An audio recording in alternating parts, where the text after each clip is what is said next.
اعوذ باللہ من الشیطان الرجیم بسم اللہ الرحمن الرحیم وبہ نستعین وہو خیر الناصر ومعین بسم اللہ الرحمن الرحیم اللہم اجعل سعی فیہ مشکورا وذنب فیہ مغفورا وعمل فیہ مقبولا وعیب فیہ مستورا یا اسمع السامعین اللہم صلی علی محمد وآل محمد وعجل فرجہم۔ عزیزان محترم، خداوند متعال کے لطف و کرم کے ساتھ آج ماہ سیام کی 26ویں دن کی دعا کی شرح کے ساتھ حاضر خدمت ہیں۔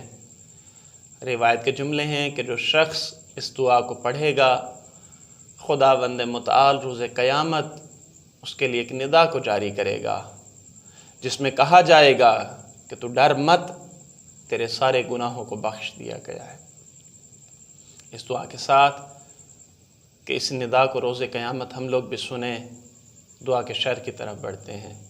دعا کا پہلا جملہ اللہم اجعل سعی فیہ مشکورا، خدایا میری کوشش کو آج کے دن پسندیدہ قرار دے دے۔ عزیزان محترم، آج کی دعا میں ہم خدا سے طلب کر رہے ہیں، خدایا آج 26 دن گزر گئے، میں نے جتنی بھی تیری بارگاہ میں طاعت و بندگی کی، میں نے جتنی بھی تیری بارگاہ میں سجدہ ریزی کی، میں نے جتنی بھی تیری بارگاہ میں تیری اطاعت اور فرما برداری کی، تو اس کو قبول کر لے، میری چھوٹی سی کوشش کو قبول کر لے۔ خدایا میں جانتا ہوں کہ میری کوشش اس قابل نہیں کہ تو اس کی ستائش کرے، لیکن میرا جی چاہتا ہے کہ تو میری چھوٹی سی کوشش کو اپنی بارگاہ میں قبول کر لے۔ ہم جس طرح کوئی چھوٹا بچہ کوئی کام انجام دے تو بڑا اسے شاباش دیتا ہے اور چھوٹے بچے کا حوصلہ بلند ہو جاتا ہے، جس طرح چھوٹا بچہ خوشی محسوس کرتا ہے، آج کے دن ہم چاہ رہے ہیں خدایا ہمیں بچہ سمجھتے ہوئے ہمارے گناہوں کو معاف کر دے اور ہماری چھوٹی چھوٹی سی کوشش کو اپنی بارگاہ میں قبول کر لے۔ عزیزان محترم، کیا کوئی ایسے لوگ ہیں کہ جن کی کوشش کو خدا نے اپنی بارگاہ میں قبول بھی کیا ہو اور پسند بھی کیا ہو؟ قرآن کریم فرقان حمید کی ایک آیت میرے ذہن میں آ رہی ہے کہ جس میں خداوند متعال فرما رہا ہے وَقَانَ سَعْيُكُمْ مَشْكُورًا، اور تم لوگوں کی کوشش، تم لوگوں کی سعی، اس پر میں خداوند متعال مشکور ہوں۔ وہ کون سی کوشش ہے، وہ کون سی سعی ہے؟ وہ کہ جس دن اہل بیت کے گھر میں خود روزہ تھا اور افطار کے وقت کبھی یتیم آ گیا، کبھی اسیر آ گیا، کبھی مسکین آ گیا، تو اہل بیت نے اپنی طرف نہیں دیکھا بلکہ آنے والے کے سوال کو دیکھا، اور سوال کو دیکھتے ہوئے خود بھوکے رہے لیکن سائل کو عنایت کر دیا۔ یقیناً ایسے لوگوں کی کوشش خداوند متعال کی بارگاہ میں مقبول بھی ہے، اور خداوند متعال ایسے لوگوں کی کوشش پر مشکور بھی ہے۔ آئیے اس دعا کے ساتھ کہ خداوند متعال ہمیں ایسے لوگوں میں سے شمار فرمائے کہ جن کی کوشش بارگاہ ایزدی میں، بارگاہ خداوندی میں مقبول ہوتی ہے۔ ہمیں بھی خداوند متعال ایسے لوگوں میں سے شمار فرمائے۔ عزیزان محترم، یہاں پر ایک مثال کو دینا مناسب سمجھتا ہوں۔ انسان جانتا ہے کہ اس نے کون کون سے عمل انجام دیے، اور ایک مشہور عبارت ہے جو ہمارے ہر بچے کو یاد ہے، جو وہ بچے کہ 6 یا 7ویں کے نصاب میں عربی کو پڑھتے ہیں، اس میں یہ مشہور بات ہے الدنیا مزرعۃ الآخرہ، دنیا آخرت کی کھیتی ہے۔ کسان جانتا ہے کہ اس نے گندم کا بیج بویا ہے یا چاول کا بیج بویا ہے۔ اگر کسان گندم کا بیج بو کر خدا سے یہ امید رکھے کہ مجھے چاول کی کھیتی دے دے، تو ایسے کسان کو ہر کوئی بیوقوف کہے گا۔ لیکن ایک کسان گندم کا بیج ڈال کے اس کی آبیاری کرے، اس کی محافظت کرے اور پھر خدا سے دعا کرے تو یقیناً خدا اسے ایک بیج کے بدلے، ایک دانے کے بدلے ایسے کئی خوشے نصیب فرماتا ہے جس کے ہر خوشے میں سے 7 دانے نکلتے ہیں۔ عزیزان محترم، ہم سب بخوبی واقف ہیں کہ ہم دنیا میں کس چیز کا بیج بو چکے ہیں اور یقیناً آخرت میں ہم اسی کی کھیتی کو کاٹیں گے۔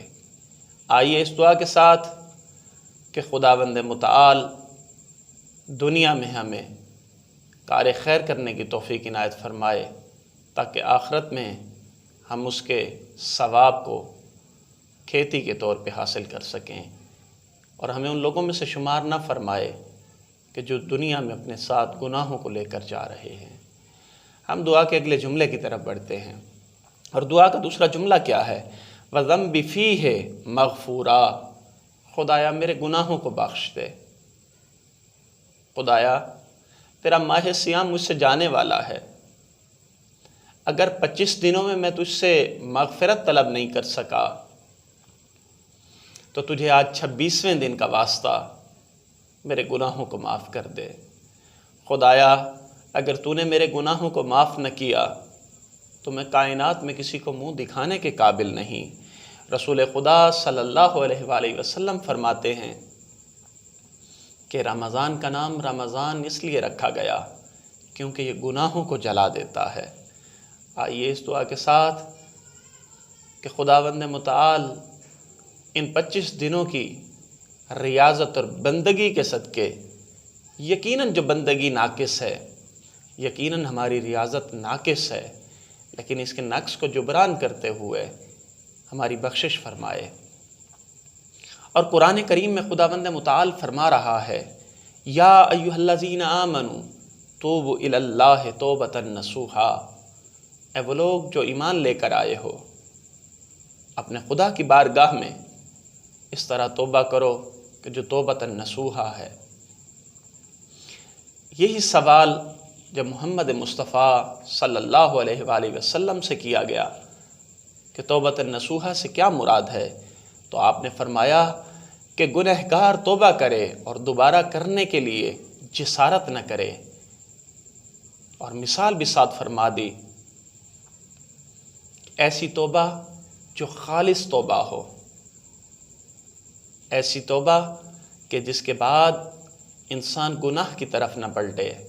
اور مثال کے طور پر فرمایا کہ جیسے ماں کے پستان سے خالص دودھ نکلتا ہے بغیر کسی خون و گندگی کی آمیزش کے، خالص دودھ، اسی طرح خالص توبہ کرے، اور جس طرح وہ دودھ واپس پستان میں نہیں جا سکتا، اسی طرح انسان دوبارہ گناہ کی طرف نہ جائے، تو اسے توبۃ نصوحا کہتے ہیں۔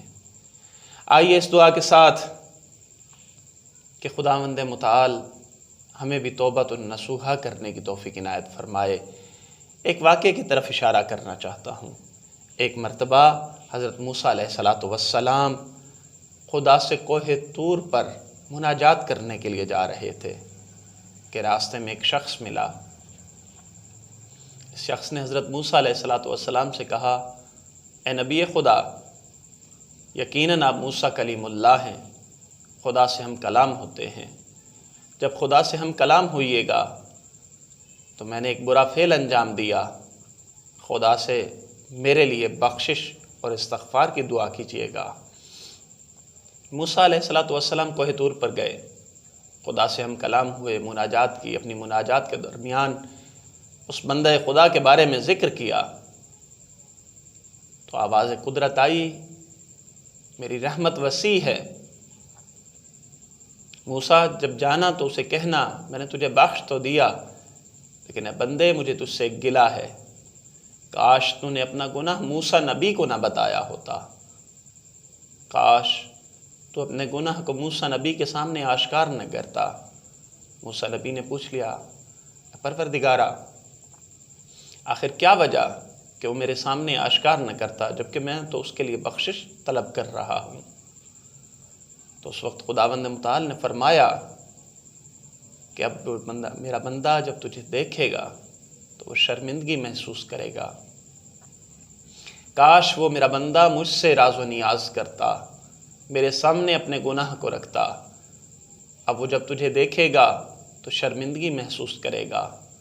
میں خداوند متعال پسند نہیں کرتا کہ میرا کوئی گنہگار بندہ شرمندہ ہو۔ اس دعا کے ساتھ کہ خداوند متعال ہمیں ایسے لوگوں میں سے شمار فرمائے کہ جو اس کی بارگاہ سے بخشش یافتہ ہیں، جو اس کی بارگاہ میں مغفور ہیں۔ آئیے ہم دعا کے تیسرے جملے کی طرف بڑھتے ہیں۔ وَعَمَلِ فِيهِ مَقْبُولًا، خدایا میرے عمل کو قبول کر لے۔ خدایا میں نے 25 دن میں جتنے اعمال انجام دیے، اگر ان میں سے کوئی عمل بھی ایسا نہیں کہ جو تیری بارگاہ میں مقبول ہو، تو تجھے آج کے دن کا واسطہ میں جتنے بھی اعمال انجام دے رہا ہوں تو ان کو قبول کر لے۔ ممکن ہے ہم جو اعمال انجام دیتے ہیں ان میں سے کوئی بھی قبول نہ ہو، اور یہ بھی ممکن ہے کہ جتنے بھی اعمال انجام دیتے ہیں سب خدا کی بارگاہ میں قبول ہوں۔ اعمال کی قبولیت کا دار و مدار نیات پر ہے، جیسے کہا جاتا ہے انما الاعمال بالنیات، اعمال کا دار و مدار نیات پر ہے، جیسی نیت ہوگی ویسا ہی عمل ہوگا۔ اگر انسان ریاکاری کے لیے کوئی عمل انجام دے رہا ہے، اب کیونکہ اس کی نیت ریاکاری ہے تو اس کا ثواب بھی اسے عقاب کی صورت میں ملے گا، اور اگر فقط خدا کی مرضی کی خاطر کوئی عمل انجام دے رہا ہے تو اب اسے عقاب نہیں بلکہ اس پہ خدا راضی ہوگا اور اسے ثواب ملے گا۔ عزیزان محترم، خطبہ شعبانیہ میں رسول خدا صلی اللہ علیہ وآلہ وسلم فرماتے ہیں وَعَلَيْكُمْ فِيهِ مقبول، اس ماہ میں تمہارے اعمال خدا کی بارگاہ میں مقبول ہوتے ہیں۔ اے بندہ خدا، تو ماہ صیام میں کوئی عمل کرنے کی کوشش تو کر، خدا تیرے اعمال کو قبول کرنے کے لیے تیار بیٹھا ہے۔ بلکہ میں بعض اوقات ایسی مثال دیا کرتا ہوں، کبھی کبھی ممتحن ایسے آ جاتا ہے کہ جو بچے سے کہتا ہے کہ تجھے جو کچھ بھی آتا ہے تو مجھے سنا، میں تجھے پاس کرنے کے لیے آیا ہوں۔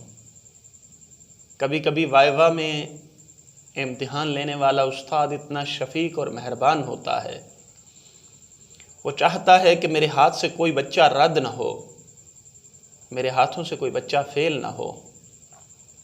ہر بچے کو یہ کہہ کے پاس کرنے کی کوشش کرتا ہے تمہیں جو کچھ آتا ہے سنا دو، میں اسے قبول کر لوں گا۔ میں کہتا ہوں خطبہ شعبانیہ میں رسول اللہ یہی تو فرما رہے ہیں کہ خدا تو ہے ہی شفیق و مہربان، خدا تو ہے ہی رحمان و رحیم، لیکن اس کی رحمت اس مہینے میں اس قدر واسع ہو چکی ہے، اس قدر وسیع ہو چکی ہے، وہ کہہ رہا ہے میرے بندے تو کوئی عمل تو انجام دے، میں تیرے ہر عمل کو قبول کرنے کے لیے تیار بیٹھا ہوں۔ تو آ تو صحیح، میں تجھے معاف کرنے کے لیے تیار بیٹھا ہوں۔ تو مانگ تو صحیح، میں تجھے جنت دینے کے لیے تیار بیٹھا ہوں۔ عزیزان محترم، 25 دن گزر گئے، ہم نے ابھی تک خدا سے اپنے تار نہیں ملائے۔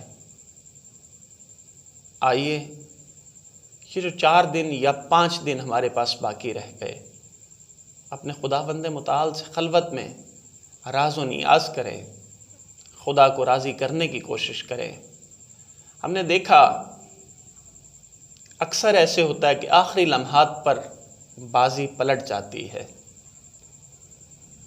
آئیے یہ سوچ کر کہ ہم بھی آخری لمحات میں اپنی بازی کو پلٹا دیں، اپنے خدا کو راضی کر لیں، ہم خدا کو راضی کر لیں اور روٹھے ہوئے خدا کو منا کر اس کی بارگاہ میں سرخرو ہو جائیں۔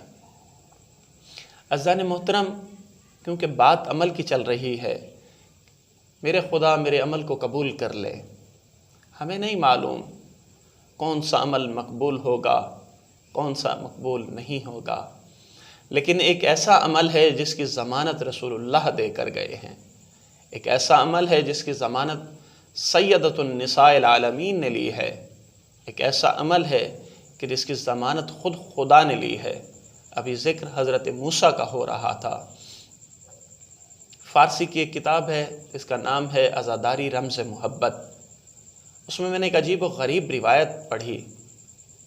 اس میں نے پڑھا کہ حضرت موسیٰ علیہ السلام سے خدا نے کہا، موسیٰ، جو شخص بھی حسین کی عزاداری پر کریا کرے اور ایک آنسو بہا دے تو میں خدا اس کے گناہوں کو معاف کر دیتا ہوں۔ ایک مرتبہ ایک شخص کو جہنم کی طرف لے کر جایا جا رہا تھا، جس کے نامہ اعمال سیاہ کے سیاہ تھے، کوئی ایک نقطہ بھی سفید نہیں تھا۔ ایک مرتبہ اللہ کی طرف سے آواز آئی، میرے اس بندے کو روک لو، خدایا اس کا نامہ اعمال تو سیاہ ہے، اس کو کیوں روک لیں؟ کہا، اس نے دنیا میں حسین پر گریا کیا تھا، اس ایک آنسو کے بدلے میں اس کے سارے گناہوں کو معاف کرتا ہوں اور اسے جنت کا پروانہ دیتا ہوں۔ عزیزان محترم، مظلوم کربلا پر گریا یہ وہ عمل ہے کہ جو بارگاہ خداوندی میں مقبول بھی ہے اور پسندیدہ بھی ہے۔ ہم خدا کی بارگاہ میں حسین کو وسیلہ بنا کر آج کے دن یہ دعا کرتے ہیں، خدایا تجھے حسین کی مظلومیت کا واسطہ ہمارے گناہوں کو بخش دے اور ہمارے عمل کو قبول کر لے۔ آئیے اسی دعا کے ساتھ ہم دعا کے چوتھے جملے کی طرف بڑھتے ہیں۔ وَعَيْبِ فِيهِ مَسْتُورًا، خدایا میرے گناہوں کو چھپا دے، خدایا میرے گناہوں پر پردہ پوشی کر دے، خدایا تو ستار العیوب ہے، خدایا اگر تو نے میرے عیبوں پر پردہ پوشی نہ کی اور میرے گناہ، میرے عیب اگر دنیا کے سامنے آشکار ہو گئے تو میں دنیا کو منہ دکھانے کے قابل نہ رہوں گا۔ دنیا تو دور کی بات، میں بہن بھائی، ماں باپ، اپنی اولاد کو منہ دکھانے کے قابل نہیں رہوں گا۔ عزیزان محترم، ہمیں سیرت رسول اللہ صلی اللہ علیہ وآلہ وسلم سے ایک بہترین نمونہ ملتا ہے۔ ایک شخص حالت نشے میں شیشی میں شراب لے کر گزر رہا تھا کہ وہاں سے رسول اللہ کا گزر ہوا۔ اس بندے خدا کی جیسے نگاہ رسول اللہ پر پڑی، لرز گیا، کہا، بارگاہ رسول اللہ میں شراب پی رہا ہوں جو عین نجاست ہے، جو دین اسلام کے مطابق حرام ہے۔ خدایا تو میری آج لاج رکھ لے، میں تجھے محمد کا واسطہ دیتا ہوں، پھر کبھی شراب نہیں پیوں گا۔ عزیزان محترم، یہ بندہ پشیمان ہوا اور بارگاہ خداوندی میں محمد مصطفیٰ کو وسیلہ قرار دیا، واسطہ قرار دیا۔ محمد مصطفیٰ نے پوچھ لیا، بندہ خدا کیا پی رہا ہے؟ تو اب گھبرا گیا، پشیمان ہو گیا، کہا، یا رسول اللہ سرکہ پی رہا تھا۔ جیسے اس نے کہا کہ سرکہ پی رہا تھا تو رسول اللہ کے سامنے جب پیش کیا گیا تو وہ شراب نہیں بلکہ سرکہ تھا۔ آواز قدرت آئی، محمد مصطفیٰ، میں نے اس بندے کو تیرے وسیلے سے اور خالص توبہ کے صدقے میں اس قدر بخش دیا کہ اس نے منہ سے نکالا کہ یہ شراب نہیں بلکہ سرکہ ہے، تو میں نے شراب کو سرکے میں بدل دیا۔ عزیزان محترم، آج بھی توبہ کے دروازے کھلے ہیں۔ بارگاہ ربوبیت ہر وقت کھلا ہے۔ یہ وہ بارگاہ ہے کہ جس میں نہ نیند ہے نہ اونگ ہے، وہ حی بھی ہے اور قیوم بھی ہے، وہ ستار العیوب بھی ہے۔ وہ پکار پکار کے کہہ رہا ہے، میرے بندے تو ایک مرتبہ میری طرف آ، تو ایک دفعہ خالص توبہ کی نیت تو کر، تو زبان سے جو کچھ نکالے گا میں تیری ہر بات کو پورا کر دوں گا۔ عزیزان محترم، اس دعا کے ساتھ کہ خداوند متعال ہمیں خالص توبہ کی توفیق عنایت فرمائے اور ہماری زبان میں بھی ایسی تاثیر فرمائے کہ ہم جو کچھ کہیں تو وہ اثر رکھے۔ ہم دعا کے آخری جملے کی طرف بڑھتے ہیں۔ یا اسمع السامعین، اے سب سے زیادہ سننے والے۔ عزیزان محترم، کافی جگہ پر ہم اس کی توضیح بیان کر چکے ہیں کہ کائنات میں سب سے زیادہ سننے والا خدا ہے، کیونکہ وہ شہرگ حیات کے قریب ہے، کیونکہ وہ نہ سوتا ہے، نہ کھاتا ہے، نہ پیتا ہے، نہ اس کا کوئی شغل ہے، نہ وہ کسی چیز سے غافل ہے۔ وہ تو ہمہ تن گوش ہے۔ کبھی اپنے گریبان میں بھی جھانک کر دیکھیں، کیا ہم بھی اس کی طرف متوجہ ہیں؟ وہ جو علیم بذات الصدور ہے، سینوں کے راز بہتر جانتا ہے۔ وہ جو بات ہمارے لبوں تک نہیں آتی اور دل میں رہ جاتی ہے، وہ تو اس بات کو بھی جاننے والا ہے۔ خدایا، ہم گواہی دیتے ہیں تو سمیع بھی ہے، بصیر بھی ہے، علیم بھی ہے، حکیم بھی ہے، غفور بھی ہے اور رحیم بھی ہے۔ خدایا، تو نے اب تک ہم سے رحمت کا معاملہ کیا۔ خدایا، تجھے اپنی رحمانیت کا واسطہ، خدایا تجھے اسمع السامعین ہونے کا واسطہ، خدایا تجھے اپنے ناظر ہونے کا واسطہ، تجھے بصیر ہونے کا واسطہ، تجھے علیم ہونے کا واسطہ، تجھے حکیم ہونے کا واسطہ، ہمارے سارے گناہوں کو بخش دے اور اس جاتے ہوئے رمضان میں ہماری بازی کو پلٹا دے۔ ہمارے نامہ اعمال کو جو ہم نے گناہوں کی وجہ سے سیاہ کر دیے، انہیں صاف کر دے اور انہیں سفید کر دے۔ والسلام علیکم ورحمۃ اللہ وبرکاتہ۔